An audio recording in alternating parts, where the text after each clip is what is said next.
I-PAC অফিসে ED হানা সহ বাংলা জুড়ে কেন্দ্রীয় তদন্তকারী সংস্থার প্রতিহিংসা পরায়ণতার বিরুদ্ধে কালিয়াগঞ্জে প্রতিবাদ সভা করল ব্লক তৃণমূল সংখ্যালঘু সেল। শনিবার বিকেলে ব্লক সংখ্যালঘু সভাপতি সিরাজুল ইসলামের নেতৃত্বে মালগাঁও অঞ্চলের ঝাবরি মোড় এলাকায় এই প্রতিবাদ সভার আয়োজন করা হয়। এই প্রতিবাদ সভায় প্রধান বক্তা ছিলেন তৃণমূল সংখ্যালঘু সেলের জেলা সভাপতি জাভেদ আক্তার। এদিনের সভায় অন্যান্যদের মধ্যে উপস্থিত ছিলেন ব্লক তৃণমূল আহ্বায়ক নিতাই বৈশ্য ও যুগ্ম আহ্বায়ক লতা দেব শর্মা, আইএনটিটিউসি জেলা সভাপতি রামদেব সাহানি, মোস্তাফানগর পঞ্চায়েত প্রধান গোলাম মুস্তাক, ব্লক আইএনটিটিউসির সভাপতি গোপাল মাহাতো, ব্লক কৃষাণ ক্ষেত মজদুর সভাপতি মোহাম্মদ নূর জামাল সহ অন্যান্যরা। কালিয়াগঞ্জের মালগার ঝাবরি মোড়ের সভা থেকে তৃণমূল সংখ্যালঘু সেলের নেতৃত্ব সোচ্চার হন ইডি সিবিআই এর অপব্যবহার নিয়ে। কালিয়াগঞ্জ থেকে অনুপ জয়সওয়ালের রিপোর্ট, বিগ নিউজ বাংলা। আপনাদের সবাইকে ধন্যবাদ জানিয়ে আপনাদের মাধ্যমে আমি সকলকে ধন্যবাদ দিচ্ছি, কারণ এই 2 মাস হলো আমি নতুন দায়িত্ব আমাকে দেওয়া হলো। দল আমার উপরে একটু আস্থা ভরসা রেখেছে, তার জন্য শর্ট পিরিয়ডে আমাকে দায়িত্ব দেওয়া হচ্ছে।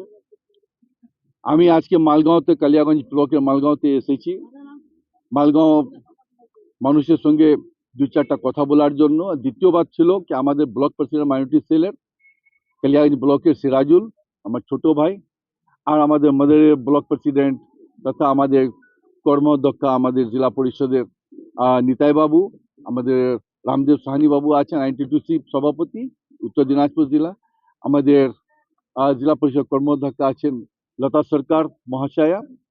কারণ একটাই, কে যে একদিন আগেই ইডি যে মাধ্যমে বিজেপি সরকার যে নোংরা কাজ করেছে, কে আইপ্যাক এর অফিসে যায়, যেরকম একটা সিং দেয়, সকাল সকাল যায় আইপ্যাক এর বাড়িতে, আইপ্যাক এর যে ডিরেক্টর আছে প্রতীক জৈন ওর বাড়িতে, আবার অফিসে যায়, যেরকম নোংরা কাজ করেছে, সে কাজগুলো করা ওদের কোনো অধিকার ছিল না। যেহেতু ও সংস্থা আমাদের দলের সঙ্গে জড়িত আছে, আমার দলীয় কাজগুলো করে, অনেকগুলো ফাইলগুলো কনফিডেন্সিয়াল ফাইলগুলো থাকে, ওইগুলো ওরা ওখান থেকে বের করার চেষ্টা চালাচ্ছিল। কিন্তু ধন্যবাদ দিচ্ছি আমি, আর স্যালুট জানাচ্ছি আমি আমাদের মাননীয় মুখ্যমন্ত্রী মমতা দিদি, যে উনি একটা কন্ডারি হয়, এটা লায়নের মতন হয়, উনি ওখানে যায়, ইডির হাত থেকে ফাইলগুলো সব নেওয়ার পর উনি বাঁচাই নিচ্ছেন, আমাদের বাংলার স্থিতিও বাঁচাই নিচ্ছেন।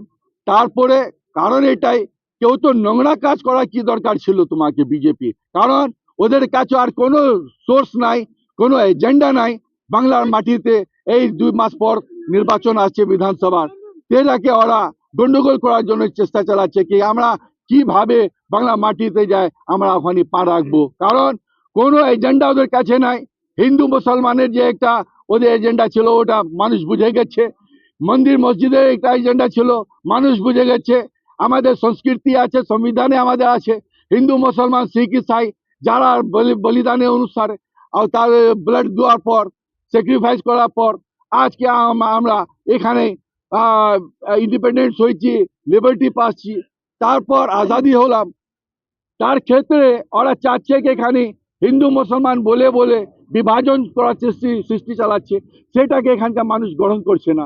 তার বিরুদ্ধে, ইডির বিরুদ্ধে, সিবিআই বিরুদ্ধে, বিজেপির যতগুলো প্রাইভেট এজেন্সিগুলো আছে, আপনার ইলেকশন কমিশনের বিরুদ্ধে, সব এজেন্সির মাধ্যমে দেখে নিল যে মমতা দিদিকে এখান থেকে ভাঙা যাবে না, মানুষ মমতা দিদিকে ছাড়বে না, অভিষেক বাবুকে ছাড়বে না। এর বিরুদ্ধে, ইডির বিরুদ্ধে, ওদের প্রাইভেট এজেন্সির বিরুদ্ধে আজকে আমার কালিয়াগঞ্জ ব্লকের মালিগাঁওতে সিরাজুল বাবু নেতৃত্বে আমরা এসেছি। আমার একটা কথা ছিল, প্রত্যেকটি ব্লকে ব্লকে মাইনরিটি সেলের মাধ্যমে ইডির বিরুদ্ধে, প্রাইভেট এজেন্সির বিরুদ্ধে, ইলেকশন কমিশনের বিরুদ্ধে, সিবিআই বিরুদ্ধে একটা অভিযোগ করা যাক, প্রতিবাদ মিছিল করা যাক, প্রতিবাদ সভা করা যাক। সে সভাতে আজকে এখানে প্রচুর মানুষ এখানে উপস্থিত ছিলেন, সবাইকে আমি ধন্যবাদ দিচ্ছি। আগামী দিন লড়াই করার জন্য অভিষেক বাবুর নির্দেশে যদি দিল্লি যেতে হয় তো আমরা সবাই যাব, আর দিল্লিতে যা হিলায় আসবো, কিন্তু ওদের স্বপ্নকে কোনোদিন গ্রহণ হতে দেবো না।